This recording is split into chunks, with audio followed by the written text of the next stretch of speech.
Sweet Home is one of the maybe dozen games where people outside of Japan are well aware of the Famicom game.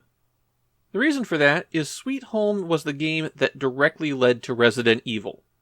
Now, it is a very different kind of game than Resident Evil, even if we ignore that Resident Evil's in 3D. Sweet Home is another hybrid adventure game RPG.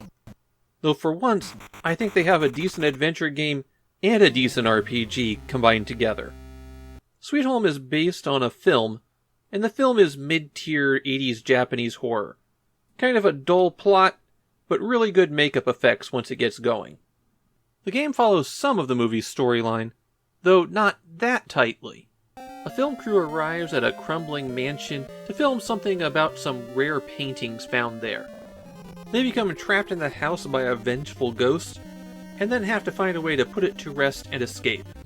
Sweet Home has a lot of distinctive things about it, and the first thing is that you control all 5 members of the crew.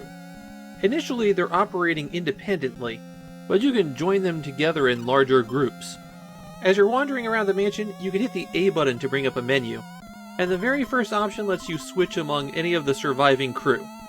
Then you can use an item, talk to people and things, manage your party, search the area, save the game, or reset all the data and start over again.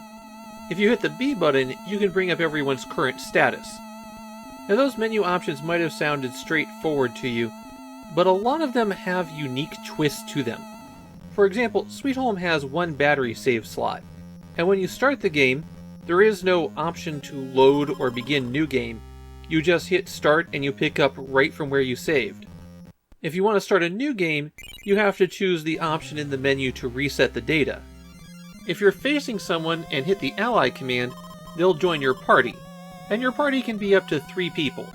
If you're not facing anyone and you choose the ally command, then whoever you're controlling leaves the active party. Your characters can't walk through each other, so you'll have to do a bit of juggling with them from time to time using these commands. And then there's the items. Every character has 1 permanent item that's used for solving puzzles, 2 slots to carry things that you find around the house, and 1 spot for a weapon to use. To pick things up, you have to go into the item menu, choose an empty slot, and then you can choose to take the item that you're facing.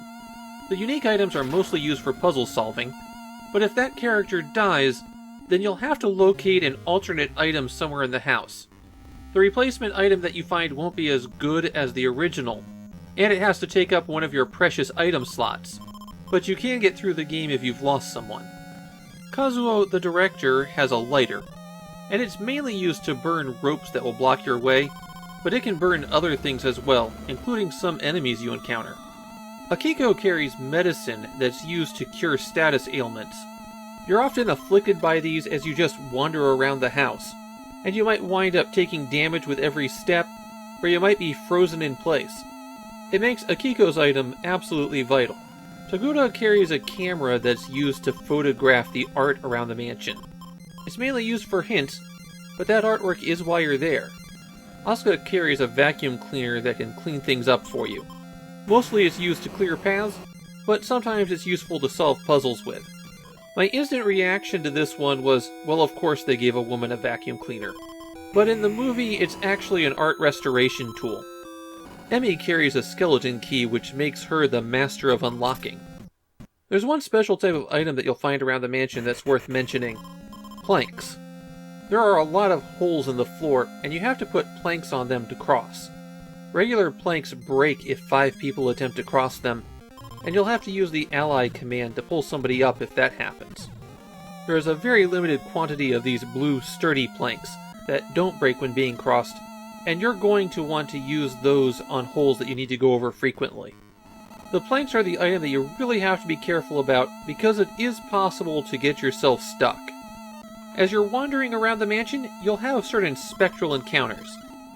Sometimes they're just these blue spirits that are floating around, and if they connect with one of your party members, they're swept off to some other location. Some of the encounters are special events where a bit of furnishing launches itself at you. In those cases, you have to select a defensive option. The other thing you could encounter are actual spirits attacking you.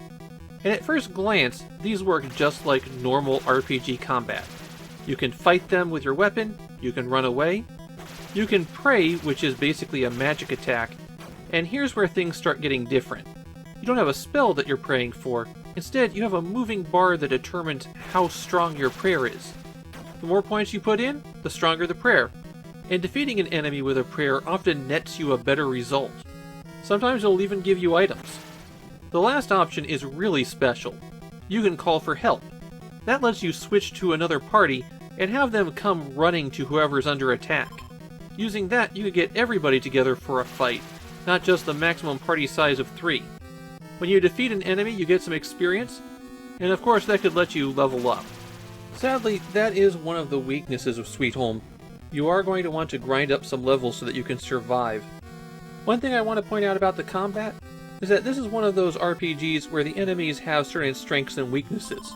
Some weapons and abilities just are going to work better than others. Now I know that doesn't sound like much, but a lot of the RPGs that we've been getting on the Famicom don't even do that much. Sweet Home is pretty good, but it's not flawless. There are some bugs like certain items that don't work, and it is possible to put the game into an unwinnable state. That said, even in Japan this one's regarded as one of the all-time classics on the Famicom. They brought some really distinctive twists on both the adventure and RPG genre to the Famicom that hadn't been seen on the system to that point. And both the presentation and gameplay is really solid here. This one's a classic for a reason.